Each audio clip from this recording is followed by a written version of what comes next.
እንደ ስደት የሚያስከፋ ምንም ነገር የለም። ወላሂ እጅግ በጣም ነው የሚያሳዝነው። ሁልጊዜም ልባችን እየተሰበረ ነው ያለው። በስደተኞች ጉዳይ ልባችን እየተሰበረ ነው ያለው። አሰላሙ አለይኩም ወራህመቱላሂ ወበረካቱ። ሰላም ጤና ይስጥልኝ። ውድና እየተከበራችሁ የዚህ ቻናል ቤተሰቦች ሁላችሁንም ሰላም ሰላም ብያለሁ። በያላችሁበት የአላህ ሰላምታና እዝነት አይለያችሁ ለማለት እወዳለሁ።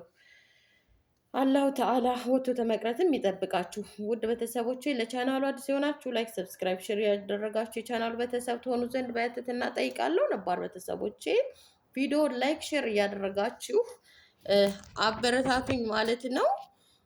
እንግዲህ ውድ ቤተሰቦቼ እዚህ ታብኔሉ ላይ የምታዩዋት ልጅ እንግዲህ በጣም የምታሳዝን ልጅ ናት።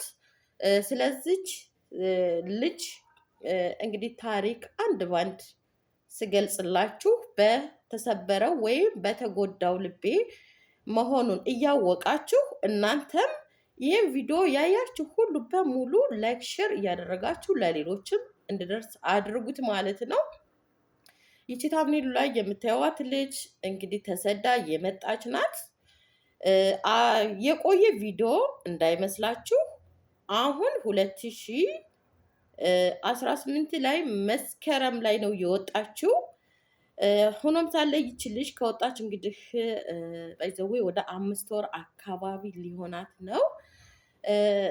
የመጣችው የተሰደደችው በሪያድ ነው። በሪያድ ከተማ ውስጥ ሳይሆን ከሪያድ ወጣ ያለ ቦታውንም መግለጽ አልተቻለም። ማለትም ከሪያድ ኤሪፖርት ወደ ስራ ቦታ አሰሪ የወሰደችኝ ሰዓት የመንገዱ የወሰደው ሰዓት 8 ሰዓት ይወስዳል ብላለች። ያው በሪያዱ ነው፣ ወደ ገጠሩ ነው ማለት ነው።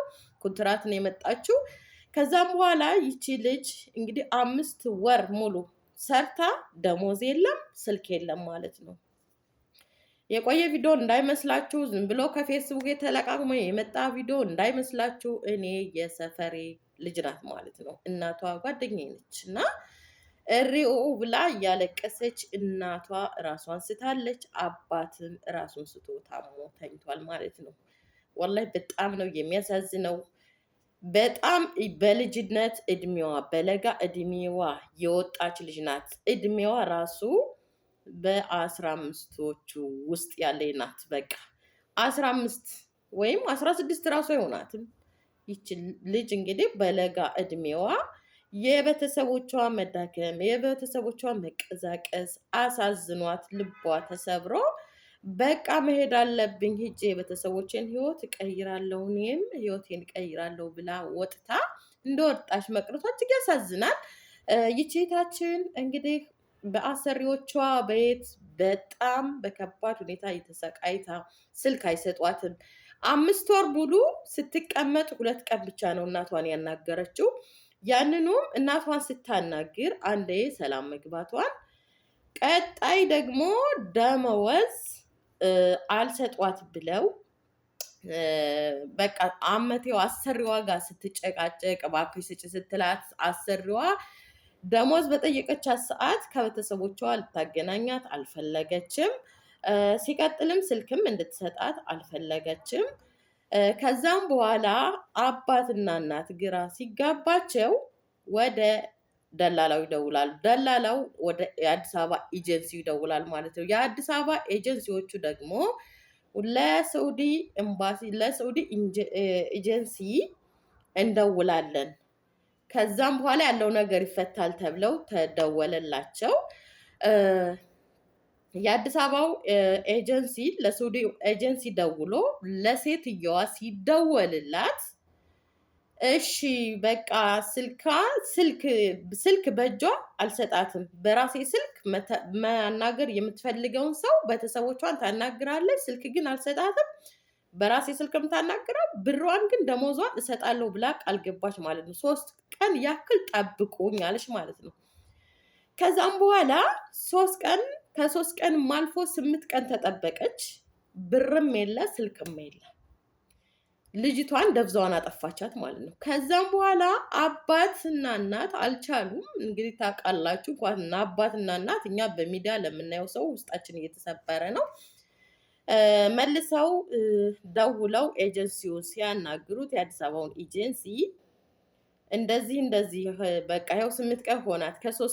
በ3 ቀን ነበር የተባለው። ከ3 ቀንም 8 ቀን ሆናት እንዴት እንሆን ብሎ የአዲስ አበባው ኤጀንሲ ለሳውዲው ኤጀንሲ ሲደውል ከዛስ በኋላ ወደ ሴትየዋ ጋር ዳግሚያ ሊጠይቁ ሴትየዋን ጉድ በሚሉበት ሰዓት ሴትየዋ ግን ቀድማ ሂዳ አመለከተች ጠፍታኛለች ብላ። ምን ነው ምክንያቷ ነው? ይህ ምክንያት ምንድነው? ብሯን እንዳትሰጥ ማለት ነው። ብሯን እንዳትሰጥ ነው። ጠፋች ብላ አመለከተች። ጠፋችብኝ ብላ ስታመለክት ከዛ በኋላ ኤጀንሲው ለሳውዲ ኤምባሲ አድርሶ ሳውዲ ኤምባሲ ሂዶ የሴትየዋን ቤት ተፍትሽ ሲያደርግ በፖሊስ ሲፈተሽ ልጅቷ ከቤት ውስጥ የለች። ልጅቱ ሾልካ እንደማጠፋ ነው። የገጠር ልጅ ነች፣ ህፃን ልጅ ነች። የመጣውን እዛው ትቀበላለች እንጂ ወታ የማትሄድ ልጅ ናት። እኔ ስለማውቃት ነው። እኔ ከፌስቡክ ዝም ብዬ ለቃቅም ያመጣሁት አይደለም መረጃውን። እኔ በራሴ በስነ ስርዓት የሰፈሬ ልጅ ናት፣ የጓደኛዬ ልጅ ነች። ተደውሎ ባክሽ ባለሽ አቅም በዩቲዩብ በፌስቡክም በቲክታክም በሁሉም አሰራጭና እስኪ ድምጿን ልስማ ብላ እናት እሪ ብላ አልቅሳ ነግራኝ ነው ማለት ነው። እና ይቺ አሰሪዋ እንግዲህ ይቺ ልጅ ሾልካ ጠፍታ ሳይሆን ብሯን እንዳትሰጥ የተደረገ ወይ ወደ ቤተሰቦቿ ወይ ወደ ሆነ ቦታ ደብቃት ነው የሚሆነው። እባካችሁ ሸር አድርጉት። ኤምባሲው ይሄን ነገር አይቶ ዝም ማለት የለበትም። ሴትየዋ መያዝ አለባት። ከየትም ታንጣት፣ ከየትም ልጅቱን ታምጣ። እውነቴን ነው። ልጅቷን የገጠር ልጅ ናት፣ ህፃን ልጅ ናት። የትም አትሄድም። የመጣውን እዛው ትቀበላለች። ገደለቻትም፣ ደበደበቻትም፣ ምንም ማለችም ልጅቷ ወጥታ መሄድ የማትችል ልጅ ናት። ገና 5 ወሯ ነው። ስለዚህ እባካችሁ ሼር አድርጉት፣ ላይክ ሰብስክራይብ፣ ይቅርታ ላይክ አድርጉት ለሁሉም እንድደርስ። ነገም በኔ ነው። ወላሂ በጣም ነው የምታሳዝነው። እንግዲህ የዚችን የልጅ አድራሻ የምታውቁ ካላችሁ ምናልባች መውጣት አትችልም፣ አትወጣም። እንደውም ለምናልባቱ እንደው ያያችሁ የሰማችሁ ካላችሁ ስልክ ቁጥር ሰጣችኋለሁ። የአባቷ ስልክ ቁጥር ነው 09 67 94 29 92 ይሄ የአባቷ ስልክ ቁጥር ነው ማለት ነው። ደግሞ አለው 09 67 94 29 92 በዚህ ስልክ ደውላችሁ እንግዲህ እንድታሳውቁም በትህትና እንጠይቃለን ማለት ነው። ውድ ቤተሰቦቼ እጅግ በጣም ነው የሚያሳዝነው። ስሙን ስልክ እንድሰጣቸው ተፈቅዷል። መንግስት በቃ ስነ ስርዓታቸው ክብራቸው እንዲጠበቅ ምናምን ይባላል። ይሄ ውሸት ነው። እዛ የሚወራው ሌላ ነው፣ እዚህ ሲመጡ የድርጊቱ ሌላ ነው። ስለዚህ ወገኖቻችን እየተሰቃዩ ነው። ወዴት ነው የሚባለው? በገንዘብ የተነሳ እህቶቻችን በቃ እየተገደሉ ነው። ብዙ ስቃይ እየደረሰባቸው ነው። ይሄንን ግን መንግስት አይቶ ሰምቶ ጸጥ ለምን እንደሚል አናቅም። እባካችሁ ሁላችሁም ድምፅ እንሁናት ማለት ነው። ድምፅ እንሁን። በነገራችን ላይ አንዳንድ ደግሞ ዩቲዩበሮች እንደዚህ የሆነ ነገር ስታቀርቡላቸው ለካ እየተቆረቆሩ አይደለም፣ ለሰብስክራይባቸው ለፎሎዋቸው ነው።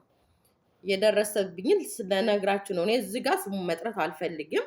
አንድ ዩቲዩበር ደውዬ እንድንድ ነው እባክህ አፋልጉኝ ነው፣ እስኪ እንደዚህ ተባበረኝ ስለው አይ አሁን አፋልጉኝ አንሰራም፣ ከረመዳን በኋላ ነው፣ ከኢድ በኋላ ነው አሁን የምንሰራው፣ በቃ ሌላ ነው ስራችን ማለት የተምር ማዳረስ። ለካ ለዜጋዎች እየተቆረቆራቸው አይደለም አንዳንዶቻችሁ። እውነቴን ነው። በዚህ ላይ ይቅርታ ጀማል ዩቲዩብን ሳላመሰግን አላልፍም። በጣም ጎበዝ፣ ከልቡ ለወገኖቹ የሚቆረቆር ለእሱም ጋር ሂጄ ነበር እንድንድን ነው ብዬ ስለው በእርግጥ ስራ እንደሚበዛባቸው አሁን ሰዓት ላይ አውቃለሁ። ግን ደግሞ አንዳንዴም ለወገኖቻችሁ መቆርቆር ጥሩ ነው። ስለዚህ ምንድነው ያለኝ ንገሪኝ፣ ላኪያት በፌስቡክ ሸር አድርጋታለሁ ብሎ ልኬለታለሁኝ። አላህ ይስጠው ሸር አድርጓታል ብዬ አስባለሁ። እሱ ብቻ በቃ ሲቀበለኝ። አንደኛው ግን በቃ አሁን የረመዳን አስቤዛ እንትን እያልን ስለሆነ አሁን ወቅቱ አይደለም፣ አፋልጉኝ፣ አሁን አንሰራም። ከረመዳን በኋላ እንዴ ከረመዳን በኋላ ከመውተሽ በኋላ ብትመጣ ምን ትሰራለህ? ይሄ እንደነዚህ አይነቶቹን ዩቲዩበር ሰብስክራይብ ማድረግ የነሱ ቪዲዮ ማየት ግን በጣም ይደብራል። እውነቴን ነው። ለካ ለሰብስክራይባቸው ነው እስካሁን የሚሰራው ቢያጣ ማለት ነው። ፎሎ መሰብሰቢያ ሊያደርጋት ብሎ ጆሮውን አቁሞ ይጠብቅ ነበር ማለት ነው። አሁን ግን የረመዳን ስራ አስቤዛ ስላላቸው አስቤዛ ማዳረስ ስራ ስላለባቸው ብቻ በቃ ከረመዳን በኋላ ኧረ በእናትህ እንዴት ይሻላል? ከረመዳን በኋላ ጥቅመኛ እንደነዚህ አይነቶቹ ዩቲዩበሮች ወላሂ ጥቅመኞች። ወላሂ ጀማል ዩቲዩብ በጣም ለዜጎቹ ተቆርቋሪ የሆነ የስራ ሰው ነው። ስለዚህ እኔ ሳላደንቀው አላልፍም። እውነቴን ነው። አበረታቱት፣ ልናበረታታቸው ይገባል። እንደዚህ አይነቶቹን ገንዘብ ሳይሆን የሚያታላቸው የዜጎቻቸው በቃ መንከራተት፣ የዜጎቻቸው እንባ በቃ ለእነሱም በቃ ልባቸውን እያደማው ነው ማለት ነው። እና ጀማሊቶም በተደጋጋሚ ሳላደንቀው አላልፍም። አላህ እንግዲህ ከመጥፎ ከጅል ነገር ይጠብቅ ለማለት እወዳለሁ ወንድሜ። አበዛሁባችሁ ውድ ቤተሰቦቼ። ቀጣይ ቪዲዮ ላይ ምናልባት እናትና አባቷን ደግሞ በድምፅ ወደ እናንተ ይዤ ልመጣ እችላለሁ። እናንተም እስኪ ይህንን እንግዲህ ሼር አድርጉት። ከቤተሰቦቿ ደግሞ ይብለጥ እንድትሰሙ እንደገና ከዛ ወዲህም ደግሞ አዲስ ነገር ምናልባት ካለ ከቤተሰቦቿ እንድትሰሙ ቀጣይ ቪዲዮ ይዤ እመጣለሁ ማለት ነው። ቪዲዮውን ላይክ ሼር አድርጉት። ቀጣይ በሌላ ቪዲዮ እስከምንገናኝ አሰላሙ አለይኩም ወራህመቱላሂ ወበረካቱ።